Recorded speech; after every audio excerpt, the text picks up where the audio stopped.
lire ça rapidement. Ouvrons nos Bibles dans Jean. J'espère que chacun a sa Bible. Dans le livre de Jean, chapitre 1er.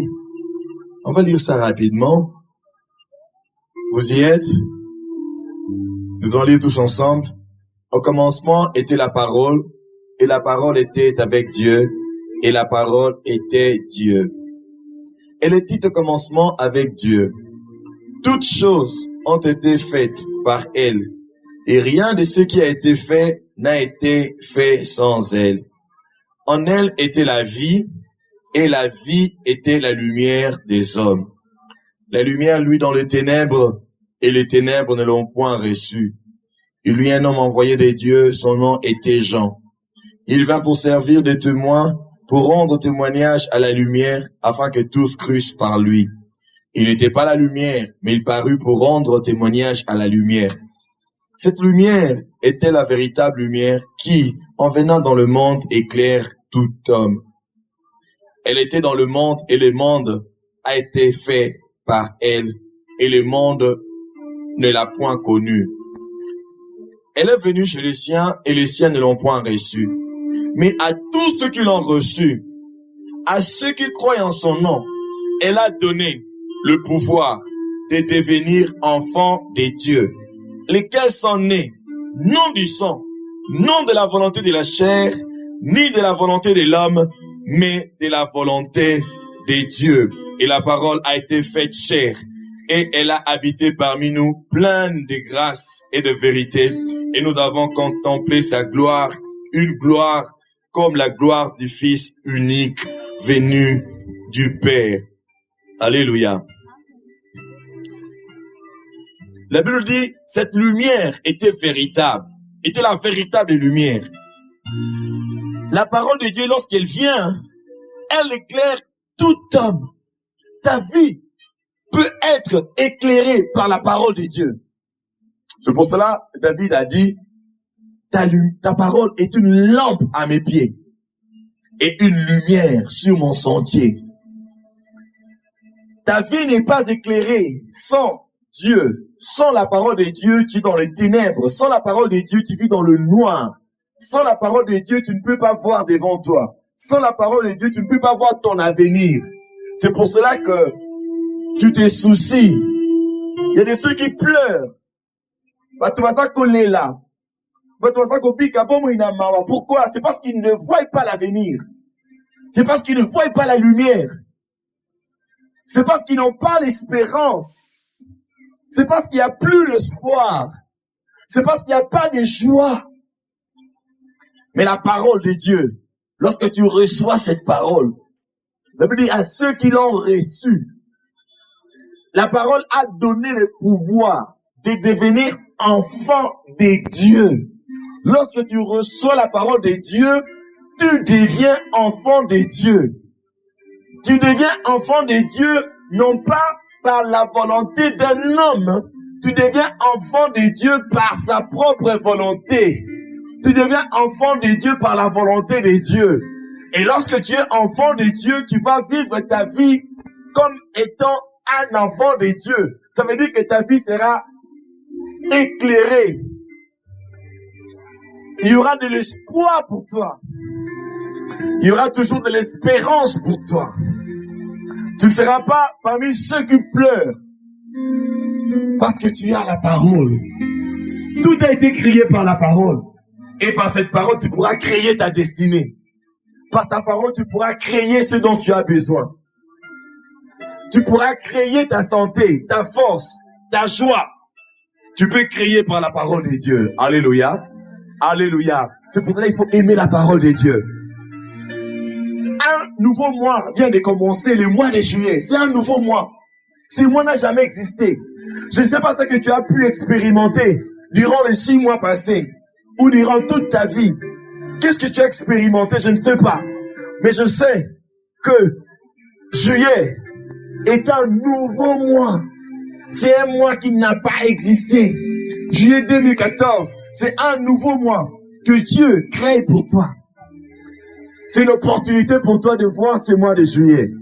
alors tu dois avoir une attente.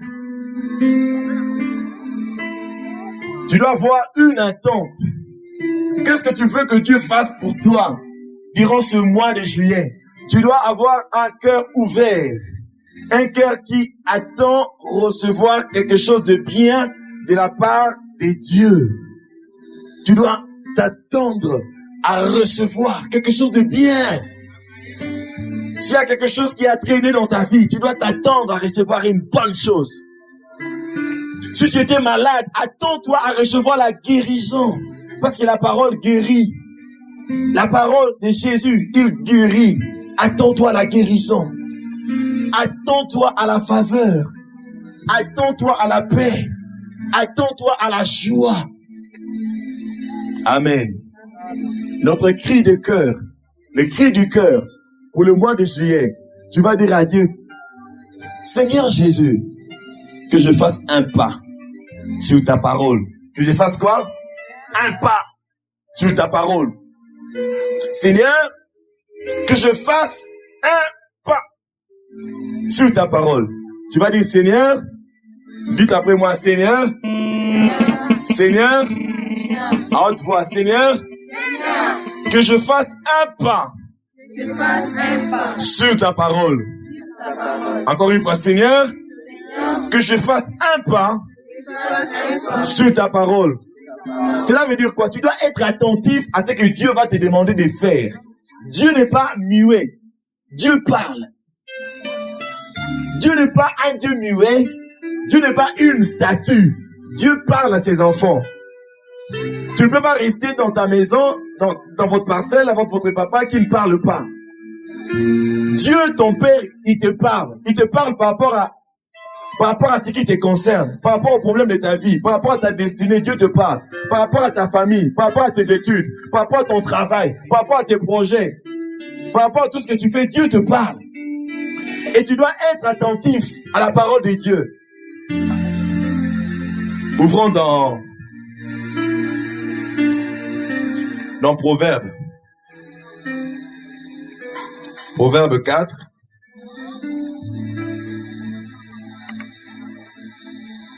Livre des Proverbes. On va écouter ce que la parole de Dieu nous dit. Proverbe 4, verset 20. La Bible dit ceci. Mon fils, sois attentif à mes paroles. Prête l'oreille à mes discours. Qui ne s'éloigne pas de tes yeux. Garde-le au fond de ton cœur. Car c'est la vie pour ceux qui les trouvent. C'est la santé pour tout. Alléluia. C'est la santé pour tout leur corps. Mon fils, sois attentif. Dieu est en train de te dire, sois attentif à mes paroles. Ne sois pas attentif à ce qui se passe autour de toi. Mais sois attentif à la parole de Dieu. Ne sois pas attentif à cette douleur. Ne sois pas attentif à ces problèmes qui est en train de ronger ton cœur. C'est pour ça, lorsque tu descends plus bas, la Bible dit au verset 23, garde ton cœur plus que toute autre chose, car de lui viennent les sources de la vie. Alléluia. Que la parole de Dieu ne s'éloigne point de tes yeux. Même quand tu as un problème, vois la solution dans la parole de Dieu. Même si tu as un défi, une difficulté, vois la solution dans la parole de Dieu. Que la parole de Dieu soit l'objet de ta méditation. Ne médite pas sur tes problèmes, médite sur la parole de Dieu. Mon fils, sois attentif. C'est Dieu qui te parle. Ma fille, mon fils. Par rapport à cet aspect-là de ta vie, sois attentif. Sois attentif. Sois attentif. Il dit qu'il ne s'éloigne pas de tes yeux. Tu dois faire attention. Quand on parle des yeux, ce ne sont pas seulement les yeux physiques, même les yeux de ton cœur. Parce qu'avec les yeux physiques, tu vois seulement le monde physique. Mais avec les yeux de ton cœur, tu peux voir ton avenir. Tu vois quelqu'un qui pense à une mauvaise chose. Tu vois quelqu'un qui a peur. Et si telle chose m'arrivait? Et si telle chose m'arrivait? Et si je connaissais un accident? Et si je mourais? Tu ne dois pas avoir de telles pensées. Tu ne dois pas voir ça dans ta tête. Alléluia. C'est la parole de Dieu que tu dois voir. La vie que Dieu te promet. Dieu te promet la vie. Dieu te promet l'avenir. Dieu te promet la paix. Dieu te promet la paix. Toute chose qui ne t'apporte pas la paix ne vient pas de Dieu. Toute chose qui te fait peur ne vient pas de Dieu. Parce que quand tu lis la parole de Dieu, 365 fois, il y a ces termes qui se répètent dans la Bible. N'aie pas peur. Ne crains point. Ne t'épouvante point. Ne t'effraie point. Kobangate. Nationally, comment on dit? Hein? Hein? Osiogope. Hein? 365 dans la Bible. Mungu. Sema. Osiogope. Ah! Alléluia. Même quand il a mis la multiplication dans ta poche, tu n'as même pas 1000 francs pour prendre une moto. Oh, on a bobinini. Attends. Oh. C'est quoi encore? Osiogope, hein? Attends, je dois écrire ça parce qu'il faut Osiogope. Osiogope, hein? Attends, Osiogope.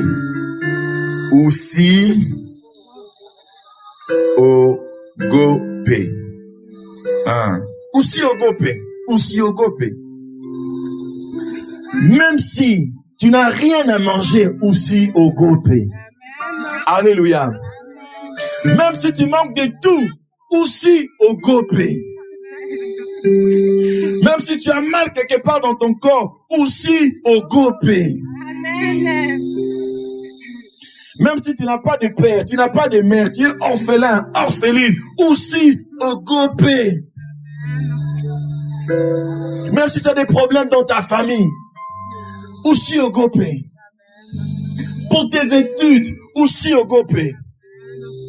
Pour tout ce qui te concerne, Osiogope. Pourquoi? Parce que ton Rédempteur est vivant. Pourquoi? Parce que Jésus est vivant. Pourquoi? Parce que Jésus est le même hier, aujourd'hui et éternellement. Sois seulement attentif. Sois attentif. Ne sois pas distrait. Ne sois pas distrait. Dieu te parle par rapport à ta vie. Tu dois commencer à faire quelque chose maintenant. Un pas par rapport à ce que Dieu va te demander de faire. Par rapport à ce que Dieu va te demander de faire. Si tu ne le fais pas, demain tu ne pourras pas devenir la personne que Dieu veut que tu sois. Tu as un grand avenir. Ta vie ne va pas se limiter ici à Kisangani et à Kiwele. Ta vie ne va pas se limiter ici. Tu as un grand avenir pour toi. Dieu va t'amener loin, loin. Seulement si tu peux être attentif. Abraham a quitté la maison de son père pour suivre Dieu à l'âge de 75 ans. 75 ans. Il a reçu la promesse de Dieu à l'âge de 100 ans. Pendant 25 ans de marche. Il n'a eu qu'un enfant, l'enfant de promesse, Isaac. Tu te rends compte? Peut-être que Dieu était en train de l'appeler. Dieu appelait Abraham, peut-être à ton âge. Tu te dis non, moi j'ai encore 12 ans, moi je suis encore un enfant. Dieu t'appelle, Dieu t'appelle à pouvoir le servir. Tu te dis non, moi j'ai encore 10 ans, moi j'ai encore 15 ans. Moi j'ai encore 20 ans, je peux encore vivre. Amen. Moi j'ai encore 5 ans. Dieu peut utiliser même un enfant. Dispose seulement ton cœur. Alléluia. Alléluia.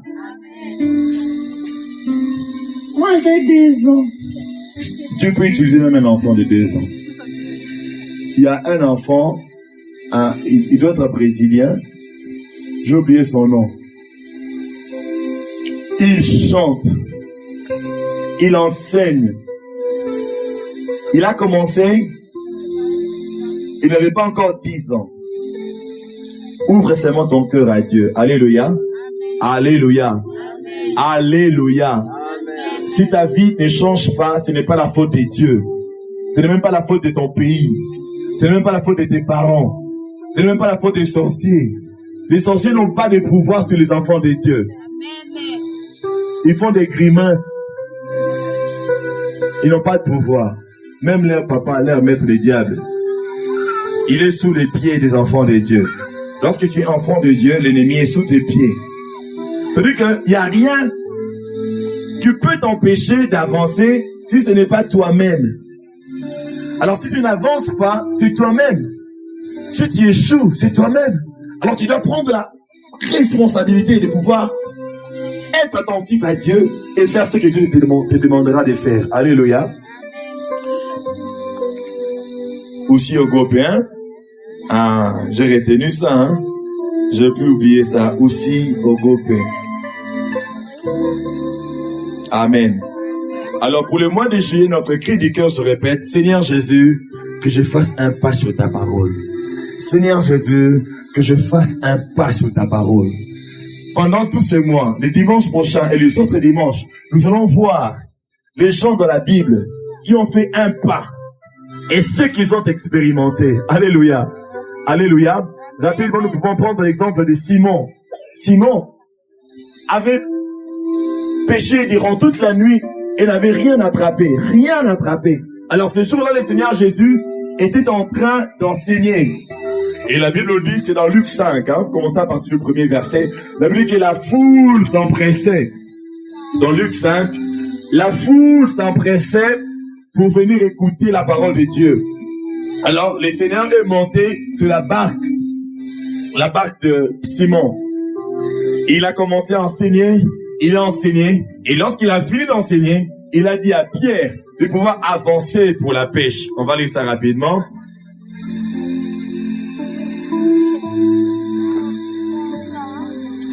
Vous avez ouvert dans Luc, hein?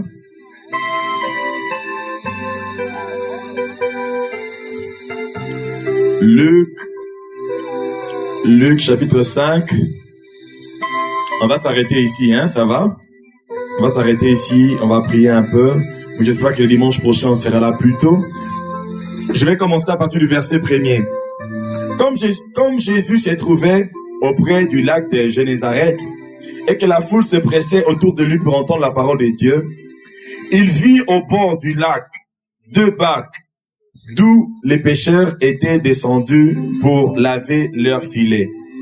Il monta dans l'une de ces barques qui était à Simon, et il le pria de s'éloigner un peu de terre.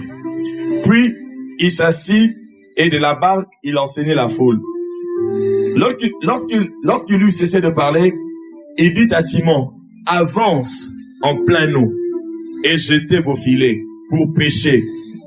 Simon lui répondit, Maître, nous avons travaillé toute la nuit sans rien prendre, mais sur ta parole, je jetterai les filets.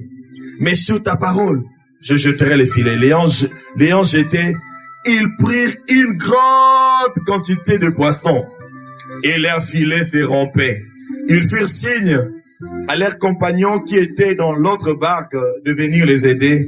Ils vinrent et ils remplirent les 2 barques au point qu'elles s'enfonçaient. Alléluia. Alléluia. Même si tu as échoué toute ta vie, si seulement tu peux obéir à une seule parole de Dieu, tu vas voir la différence. Simon et ses amis, ils ont pêché durant toute la nuit avec leur expérience, avec leur expertise, avec leur maîtrise. Ils n'ont pas pu attraper même un dakala. Durant toute la nuit, même pas un dakala, un frétin. Même pas. Ils n'ont pas attrapé même pas un seul poisson. Mais lorsque le Seigneur Jésus leur a dit, jetez les filets, la Bible dit qu'ils ont expérimenté quelque chose d'extraordinaire.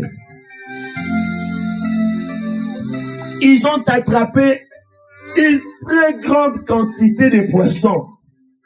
Si tu écoutes Dieu, Dieu va te bénir.